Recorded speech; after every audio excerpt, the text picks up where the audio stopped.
পরীমনির বাসায় নিয়মিত রাত যাপন করা এবং স্ত্রীর অবর্তমানে রাজারবাগের বাসায় নিয়ে ১৭ ঘণ্টা অবস্থানের প্রমাণ মেলায় চাকরি হারাচ্ছেন আলোচিত পুলিশ কর্মকর্তা গোলাম সাকলাইন। গত ১৩ জুন স্বরাষ্ট্র মন্ত্রণালয়ের জননিরাপত্তা বিভাগের শৃঙ্খলা ২ শাখার উপসচিব রুকিয়া পারভীন জুঁই স্বাক্ষরিত স্মারকে বিভাগীয় মামলায় তাকে চাকরি থেকে বাধ্যতামূলক অবসর প্রদান, গুরুদণ্ড দেওয়ার বিষয়ে সরকারি কর্ম কমিশন সচিবালয়ের সচিবকে অনুরোধ করা হয়েছে।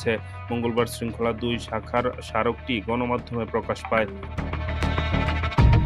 গোলাম সাকলাইন সর্বশেষ অতিরিক্ত পুলিশ সুপার হিসেবে ঝিনাইদহ ইন সার্ভিস ট্রেনিং সেন্টারে কর্মরত ছিলেন। শৃঙ্খলা শাখার ওই স্মারকে বলা হয়েছে, ডিবি গুলশান বিভাগের এডিসি থাকাকালে নায়িকা পরীমনির সঙ্গে ঘটনাক্রমে দেখা ও যোগাযোগ শুরু হয়। এরই ধারাবাহিকতায় তিনি নায়িকা পরীমনির বাসায় নিয়মিত রাত্রি যাপন করতে শুরু করেন।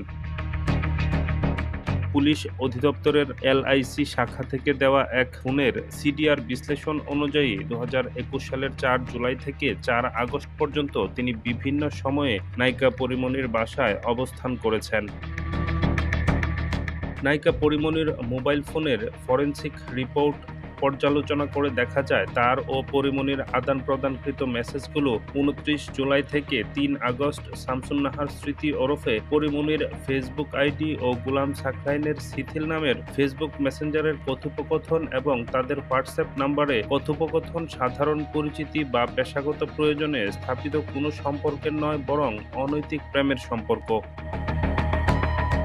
২০২১ সালের ২ সেপ্টেম্বর সিআইডির রিপোর্ট অনুযায়ী গত ১ আগস্ট ২০২১ সকাল ৬টা থেকে ২ আগস্ট রাত ৩টা পর্যন্ত রাজারবাগ মধুমিতা পুলিশ অফিসার্স কোয়ার্টার্সে নায়িকা পরীমনির যাতায়াতের ধারণকৃত সিসিটিভি ফুটেজের ফরেনসিক প্রতিবেদন বিশ্লেষণ ও সাক্ষীদের জবানবন্দি অনুযায়ী প্রতীয়মান হয় যে গত ১ আগস্ট ২০২১ তারিখে তার পূর্ব পরিকল্পনা ও সম্পূর্ণ জ্ঞাতসারের স্ত্রী না থাকা অবস্থায় নায়িকা পরীমনি তার রাজারবাগের সরকারি বাসায় যায় এবং প্রায় ১৭ ঘণ্টা সেখানে অবস্থান করে। পরদিন ২ আগস্ট রাত ১টা ৩০ বাসা ত্যাগ করেন।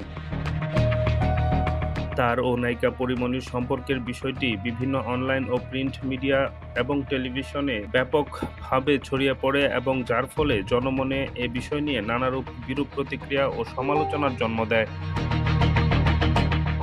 গোলাম সাকলাইন পুলিশের একজন দায়িত্বশীল কর্মকর্তা হয়ে সরকারি দায়িত্বের বাইরে নায়িকা পরীমনির সঙ্গে অতিমাত্রায় ঘনিষ্ঠ সম্পর্ক স্থাপন করেছিলেন।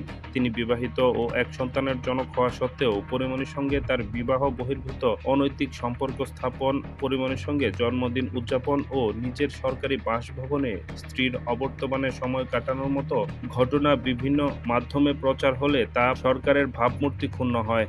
উল্লেখিত অভিযোগে তার বিরুদ্ধে বিভাগীয় মামলাও হয়।